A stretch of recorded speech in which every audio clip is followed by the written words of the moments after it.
Welcome back to my channel. My name is Iesha Lynn and thanks for tuning in with me.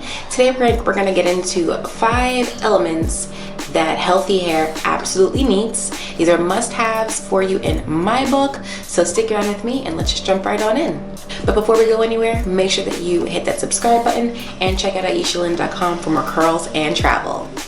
Alright guys, so I do have 2 disclaimers for you. Number 1 being that I'm not going to be going over specific products in this video. As you guys can tell, I have loads of videos now of products that you guys can take, or reviews that you guys can take a look at. But these are just going to be the elements that you need to build a healthy hair routine, basically. And number 2, you're not going to need all of the products or all of the elements that I'm going to list. Not everybody needs everything, but I definitely recommend starting with, with these as basics, and then figuring out which ones really work for you, as you progress throughout your natural hair journey. Okay. All right, so number one is an absolute must. Everybody needs this. I don't care what it is, a cleanser. I don't know why a few years ago the dirty hair scalp trend thing was a thing. Do not do it. Make sure that you're washing your hair regularly. There's just no way around it. Healthy hair needs, hair needs a clean scalp to grow. So you're definitely gonna wanna go ahead and make sure that you have your shampoos on deck, alrighty, or your shampoos, your co-washers, whatever works best for you. I definitely recommend a mixture of both. Definitely do not just do co-washes, because eventually you will need a cleanser. And I also recommend not only doing cleansers because it's a little stripping for the hair. Eventually you are just gonna wanna do something a little bit lighter. So a mixture of both is best if possible. The other thing about cleansers is you're eventually going to have to remove all the heavy oils, butters, the sealants. All that stuff is going to have to be removed from your hair in order for the new product to work properly. So let me say that again. So basically what ends up happening is if you are only doing co-washes and you're using lots of oils and heavy butters to style your hair, and your hair is looking fabulous, you think it's healthy, eventually, maybe a couple weeks, a month down the road, those products are not going to work the same way that they did when you first started using them, because you need to basically clean the palette. You basically need to remove everything that's on your hair and allow your hair to start from scratch. So eventually you are going to have to use something that's not stripping, but is cleansing, something that is going to remove those heavy sealants and butters from your hair.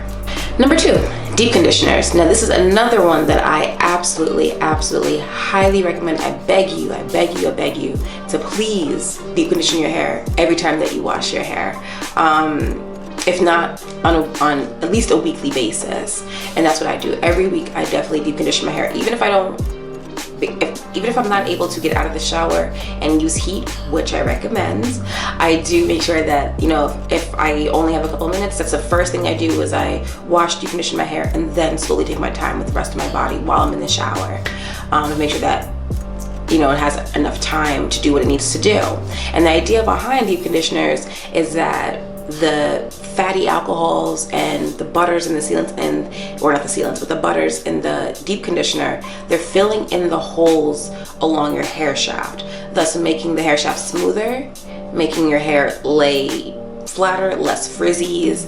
That's the idea behind deep conditioners. So it's good that it's good to do it frequently and make sure that you're doing it for a good amount of time. Some deep conditioners you only need a couple of minutes. Some deep conditioners will say on there at least 10 to 15 minutes. So definitely read the packaging on whatever it is that you're looking to buy. And when it comes to heat versus no heat, I am definitely a 4 heat person whenever I can. That's why I try to wash my hair on my off days, so I have the extra time to either deep condition with heat, or if I'm not gonna do heat, then I'm deep conditioning for like 2 or 3 hours. Like, it's on my head for a long time. I'm constantly testing the gangsta of all these deep conditioners that I purchase. I want to see. Sometimes they'll say, oh, no heat necessary. But that's the idea. The idea is to apply heat to get the hair follicles to open up even more, so that more product can get inside them and further condition my hair strands. I want my hair to be not super soft where it like needs protein, but it needs to be soft. Sidebar, I was out the other day and this girl was wearing this rat nest of a weave, and she like whipped it, and my back was over, you know, like a partially backless shirt, and it scratched the hell out of me. So if you wig and you weave, make sure that you're also deep conditioning your wigs and weaves, because it'll help that as well. I'm telling you, you don't have to use crazy expensive deep conditioners. You can literally use like a cheap like Trader Joe's tea tree conditioner for like $3. That's perfect. You can use that on your wigs and weaves. I'm telling you, it like, you need to be conditioning all hair, okay? All right, number three is leave-in conditioners. Now, water is ultimately the only product that's going to really condition and really moisturize, hydrate the hair. But leave-in conditioners are a nice base after you come out of the shower, after you wash out your leave-in conditioner. Your leave-in is like your primer before you go ahead and either style or do whatever it is that you're going to do to your hair. Now, I'm not in love with leave-in conditioners because I feel like, not that they're like a waste, but I definitely feel like they just don't do as good of a job as the moisturizer. And I know that's because it's supposed to be a multi-step thing. So that's why like the leave-in is like, sometimes you can actually get away with not using leave-in if your next step is super moisturizing, but we're gonna get into that in a second. But for now, leave-ins. So you want to definitely find something, there are multiple different types of leave-ins. There are sprays, there are loose liquids, there are thick-ish liquids, there are butter-like leave-in conditioners. There are so many different textures to leave-in, so it's very important to find out what works for you, especially, and this goes for all the products, finding out what works for you in your climate and for that specific time of year, because weather and climate definitely have a major factor on your natural hair. Number 4, moisturizer. So this is the step where I was saying, you know, depending on how moisturizing this product is, you may not always need a leave-in. But when it comes to moisturizer, you definitely need to differentiate, is it a moisturizer or is this product a styler? A lot of products actually do not write whether they are a styler or a moisturizer, so let's just make it clear which one is which. Moisturizer is just that. All it does is it's a butter or a cream, and all it's supposed to do is just moisturize your hair, just hydrate your hair. That's its only job. Or is it a styler, which is purposefully, you know, made to create some type of hold or alter the hair in some way? Once you can tell the difference between the two, then it's really easy to, you know, to choose which product works for you in this step. And you always, or more times than not, you want to go with the moisturizer. If you saw how I did this hairstyle, I will link it for you up above. This was the curls braid out. This product is a styler, but my hair is, in my opinion, very dry because it's not a moisturizer. So that's why it's important to differentiate between the two. But your moisturizer it's gonna do just that. It's just a second layer or a base, depending on how you're using it, to hydrate the hair. You can either put it in braids, which is usually what I do, to help my hair grow, to keep my, you know, it's a low manipulative style, so not touching it, so not breaking hair. That's really what it is. It's for protecting the hair. And number 5 is a sealant. Now this is another product that I honestly stopped doing. And I'm not gonna say you don't have to do it, because some people do need to use sealants to seal in the moisture. Usually these are gonna be either really heavy butters, or these are gonna be your oils. These are the last things that you put on your hair to make sure that the moisture stays in your hair.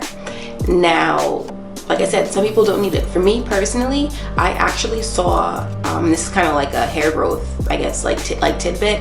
I saw the most growth with my natural hair in the past 2 years, in the last like 6 months, when I stopped using oils.